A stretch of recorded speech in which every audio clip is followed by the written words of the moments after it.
देखिएगा student, last time हम unit sales के ऊपर बात कर रहे थे। तो जब हमने यूनिट सेल के ऊपर बात की थी उस टॉपिक के अंदर अगर बात करें तो यूनिट सेल वाले टॉपिक में मैंने आपको पढ़ा दिया था simple cubic unit cell, that is SCC. मैंने कहा था एससीसी में टोटल नंबर ऑफ पार्टिकल कितना होता है, 1। ए और आर के बीच क्या रिलेशन होती है, तो होता है ए इज इक्वल टू 2r। तो ये भी कह सकते हैं क्या होता है, ए इज इक्वल टू 2r होता है। ठीक है, साथ में मैंने आपको ये भी पढ़ाया होगा ए इज इक्वल टू 2r के साथ यहाँ पर एक और चीज़ भी होती है। देखिएगा ए इज इक्वल टू 2r। फिर हमने क्या निकाली थी, पैकिंग एफिशिएंसी निकाली थी, और आपने देखा होगा 52.4% क्या थी इसकी पैकिंग एफिशिएंसी थी। फिर उसके बाद आपके पास क्या आता है, एफसीसी यूनिट सेल आता है। एफसीसी का होता है face standard cubic unit cell. भैया face standard cubic unit cell total कितने पार्टिकल होते हैं, 4। रिलेशन को पूछे क्या रिलेशन होती है, तो ए इज इक्वल टू 2√2r यहाँ क्या होती है, रिलेशन होती है। पैकिंग एफिशिएंसी अगर किसी चीज़ में पूछी तब पैकिंग एफिशिएंसी बताएंगे 74% क्या होती है, एफसीसी यूनिट सेल की पैकिंग एफिशिएंसी होती है। इसके बाद आपके पास फिर नंबर आया था किसका, बीसीसी यूनिट सेल का नंबर आया था।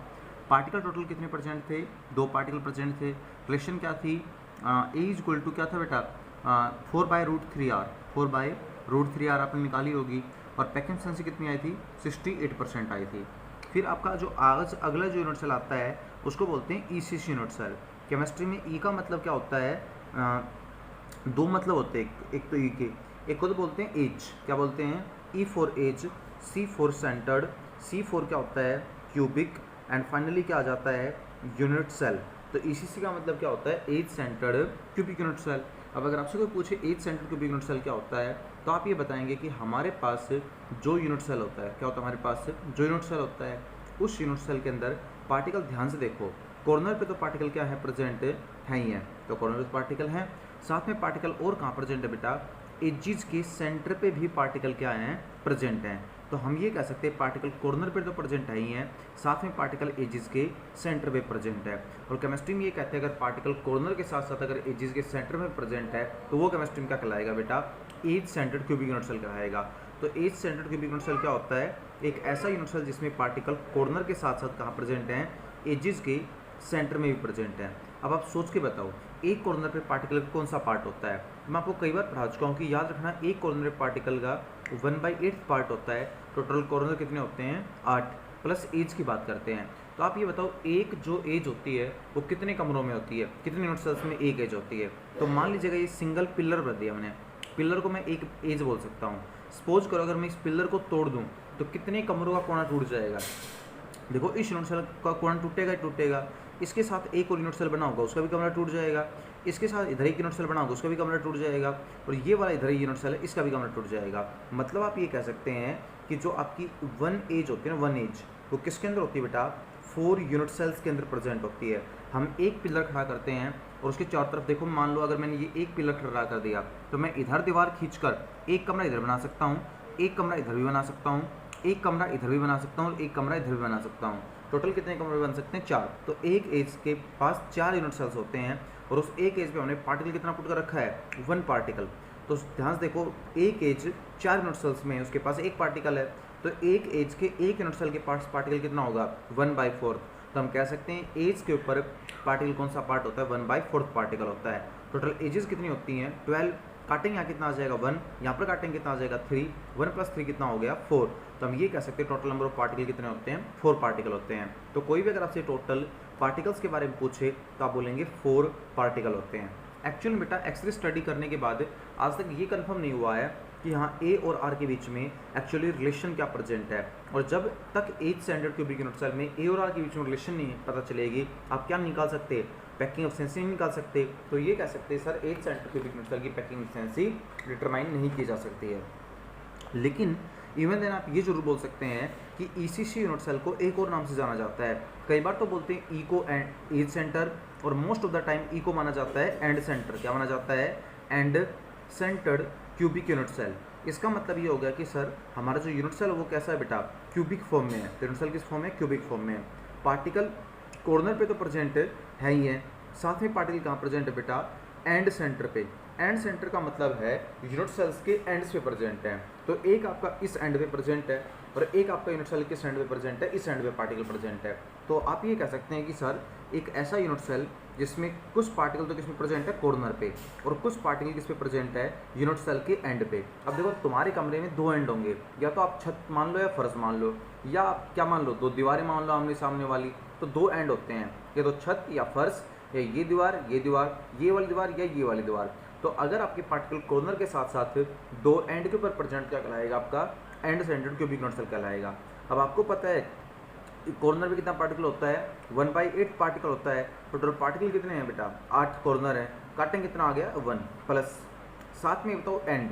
अब आपको पता है एंड पे पार्टिकल प्रेजेंट होने का मतलब है फेस के ऊपर पार्टिकल प्रेजेंट है, और फेस पे कौन सा हिस्सा होता है, 1/2। टोटल फेस कितने हैं 2, काटेंगे यहाँ पर कितना आ जाएगा 1, 1 + 1 कितना हो गया 2। तो हम कह सकते हैं end centre cubic unit cell में कितने पार्टिकल होते हैं, 2 पार्टिकल होते हैं। तो बेटा एज सेंटर कह लो चाहे एंड सेंटर कह लो, पार्टिकल तो कितने रहने हैं, 2 ही पार्टिकल रहने हैं। बस एज सेंटर में आपको फर्क समझ में आ गया होगा कि पार्टिकल अगर एजेस पे प्रेजेंट है तो एज कहलाएगा, और पार्टिकल बेटा किन्हीं 2 अपोजिट एंड्स पे प्रेजेंट क्या कहलाएगा, end centre cubic unit cell कहलाएगा। ये सारी क्या थी, यूनिट सेल की कहानी थी कि कौन सा यूनिट सेल कहाँ होता है, क्या उसकी पैकिंग सेंसिटिव होती है, क्या क्या होती है, रिलेशन होती है। ये आपको क्या करना है, कंप्लीट रीड आउट करना है, ठीक है। नेक्स्ट अब मैं अगले टॉपिक की बात कर रहा हूँ। अगला इसके अंदर कुछ क्वेश्चंस आ रहे हैं, और उन क्वेश्चंस के ऊपर आपको ये बात करनी है, और ये देखना है कि क्वेश्चंस में यहाँ पर क्या क्वेश्चन है। तो पहला क्वेश्चन है, an compound is form by elements A and B. एक कंपाउंड है वो कुछ एलिमेंट से मिलकर बना हुआ है। एलिमेंट किससे मिलकर बना हुआ है, एक तो ए एलिमेंट से, और एक किससे मिलकर बना हुआ है, बी एलिमेंट से मिलकर बना हुआ है। In cubic structure in which A atoms are present at corner, जिसमें से जो ए एटम हो तो किस पे प्रेजेंट है, कॉर्नर पे प्रेजेंट है, और जो बी एटम वो कहाँ पर प्रेजेंट है बेटा, फेसिस के ऊपर। कहाँ प्रेजेंट है, बी एटम है वो फेसिस पे प्रेजेंट है। अब केमिस्ट्री कहती है अगर ए एटम कॉर्नर पे प्रेजेंट है तो कॉर्नर कौन सा हिस्सा होता है, 1/8। और टोटल कॉर्नर कितने होते हैं आपको पता होंगे 8, काटेंगे यहाँ रेशियो कितना आ जाएगा 1। सर फेस पे कौन सा पार्टिकल होता है, 1/2 हिस्सा। टोटल फेस कितने होते हैं 6, काटेंगे यहाँ पर कितना आ जाएगा 3। तो ए की वैल्यू तो कितनी आ गई 1, और बी की वैल्यू कितनी आ गई 3। तो what is the formula of the compound, तो कंपाउंड का फॉर्मूला हो गया A1B3। ओके नेक्स्ट एक क्वेश्चन और देखिएगा। मान लो आपको ये कह दिया जाए कि सर हमारे पास क्या है, एक कंपाउंड है, ठीक है, उस कंपाउंड 2 एलिमेंट से मिलकर बना हुआ है। आप न्यूमेरिकल करने हैं आपको ये, एक क्या है x और एक एलिमेंट आपका क्या है y, 2 एलिमेंट से मिलकर बना हुआ है। केमिस्ट्री में क्या रखा है कि in a cubic structure y atoms are at the corners of the cube and x atom are the alternate faces. कि बेटा y एटम तो कहाँ प्रेजेंट है, कॉर्नर पे प्रेजेंट है, तो y एटम तो कहाँ पे प्रेजेंट हो गया, कॉर्नर पे प्रेजेंट हो गया, और x कहाँ पर प्रेजेंट है, अल्टरनेट फेसिस पे प्रेजेंट है। तो आपको पता होगा कि यूनिट सेल में टोटल 6 फेस होते हैं, और x एटम वो अल्टरनेट फेस पे प्रेजेंट है। अल्टरनेट का मतलब एक यहाँ तो एक यहाँ, ध्यान से देखो, यहाँ पे है, यहाँ पे नहीं है, फिर यहाँ पे है, फिर यहाँ पे नहीं है, फिर यहाँ पे है, एक छोड़कर एक को बोलते हैं अल्टरनेट। जैसे देख लो, यहाँ है, यहाँ नहीं है, फिर नीचे वाले पे है, सामने वाले पे नहीं है, फिर ऊपर वाले पे है, इसको बोलते हैं अल्टरनेट फेसेस पे। तो अल्टरनेट फेसेस का मतलब जो x एटम वो सिर्फ 2 ही फेसेस पे प्रेजेंट है। अब एक फेस पे पार्टिकल एक बार दूसरा हिस्सा होता है, तो फेस कितने हैं 2, काटेंगे कितना आ जाएगा 1। एक कॉर्नर पे 1/8 हिस्सा, तो कॉर्नर कितने होते हैं 8, काटेंगे कितना आ जाएगा 1। तो x भी 1 पार्टिकल है और y भी 1 है, तो केमिस्ट्री में फॉर्मूला क्या हो जाएगा, x1 y1 कंपाउंड का फॉर्मूला हो जाएगा, ठीक है। तो इस तरह से आप चाहें तो आप निकाल सकते हैं। एक क्वेश्चन और, if 3 elements p q r crystallise in a cubic lattice. ये क्या रखा है, 3 एलिमेंट p q और r तीनों क्या करते हैं बेटा, एक क्यूबिक लैटिस बनाते हैं। p atoms are at the corner. Chemistry कह रही कि जो p एटम वो कहाँ पर प्रेजेंट है, कॉर्नर पे प्रेजेंट है। q atoms are at the क्या है, क्यूब सेंटर। जो q एटम वो कहाँ पर प्रेजेंट है, क्यूब का मतलब होता है बॉडी सेंटर में प्रेजेंट है, बॉडी के सेंटर में q एटम प्रेजेंट है। और जो r एटम वो कहाँ प्रेजेंट है बेटा, अब वो क्या रखा है, r at the centre of the faces. r कहाँ पर प्रेजेंट है, फेसेस के सेंटर में प्रेजेंट है। अब आपको पता है कि कॉर्नर पे कौन सा हिस्सा होता है, 1/8, और पार्टिकल कितने होते हैं 8, काटेंगे रेशियो 1 आ जाएगा। बॉडी के सेंटर में पूरा एक पार्टिकल होता है, एक फेस पे कट दूसरा हिस्सा, फेस होते टोटल 6, काटेंगे आ जाएगा 3।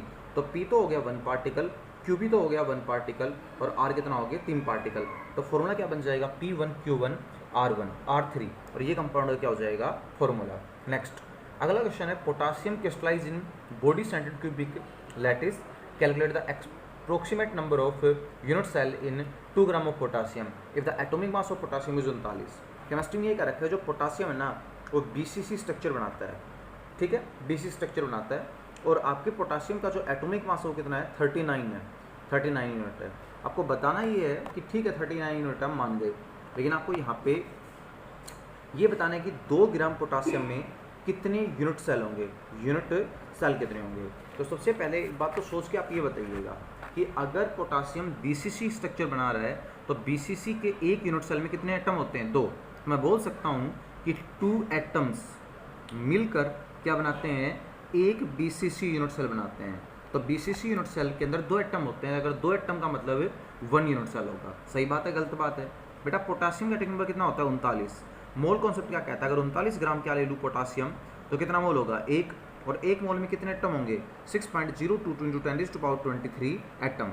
39 ग्राम में इतने, तो 1 ग्राम में कितने एटम होंगे, बटे 39। और केमिस्ट्री कह रही है 2 ग्राम पोटासियम ले रखा है, तो 2 ग्राम में कितने एटम होंगे, इतने एटम होंगे 2 ग्राम में। 200 मल्टीप्लाई कर दो कितना हो जाएगा, 12.044 अपन कितना हो जाएगा 39 इंटू क्या हो जाएगा 23 एटम। आपके पास इतने एटम प्रेजेंट है 2 ग्राम पोटासियम में। आपने एटम निकाल लिए, क्या आपसे एटम पूछे, नहीं, आपसे तो पूछे इस 2 ग्राम में मान लिया इतने एटम है, आप तो यूनिट सेल बताओ। तो देखो ध्यान से, 2 एटम मिलकर क्या बनाते हैं, एक यूनिट सेल बनाते हैं। तो एक एटम क्या बनाएगा, 2 क्या आ जाएगा डिवाइड में, और इतने एटम क्या बनाएंगे, इतने से क्या कर देंगे मल्टीप्लाई। तो 1/2 इंटू 12.044 इंटू क्या हो जाएगा 39 अपॉन 39 × 10⁻23।